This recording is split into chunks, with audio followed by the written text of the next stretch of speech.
Okay, so here's the program for today. We're going to start circling today. Okay, so some of you know how this works and some of you don't. I'm going to give you like a very brief summary, but basically, conceptually, it's very simple. Conceptually, it's about, there's two parts of it really. It's about getting the other's world, all right? So you're listening to the other person just with a desire to know what it feels like to be them, to understand how they think and feel ultimately. So that's part one. And part two is giving what's called a reflection or an impact. And a reflection could be, it's basically how they affect you. So what feelings arise in you as you listen to them. Are you feeling anxious? Are you feeling happy?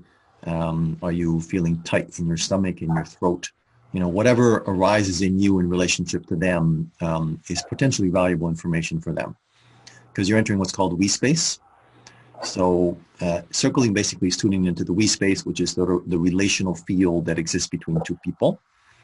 So when you give them a reflection, it's almost like you're expressing a part of them, if that makes sense. Like if you're really tuned into them, you know, whether they are aware of it or not. All right. So another way of saying this is we discover ourselves through the eyes of others. We discover ourselves through the eyes of others. You know, we have blind spots that are only revealed in relation to other people. Okay. So that's the basics process. And, you know, circling is something that you can do invisibly. But you can do it with everyone you meet if you like.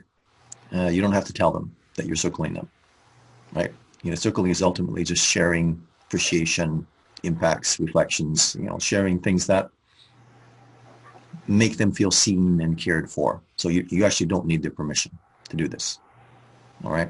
And it's a practice that, you know, it's absolutely irrevocably changed my life personally. And I strongly recommend that you do the same, but try it out. It's also something that it's an infinite game. You know, infinite game means something that you could practice for the rest of your life. And, you know, you may get quite good at it, but you'll never be so good that you can't improve. All right. It's essentially the game of love.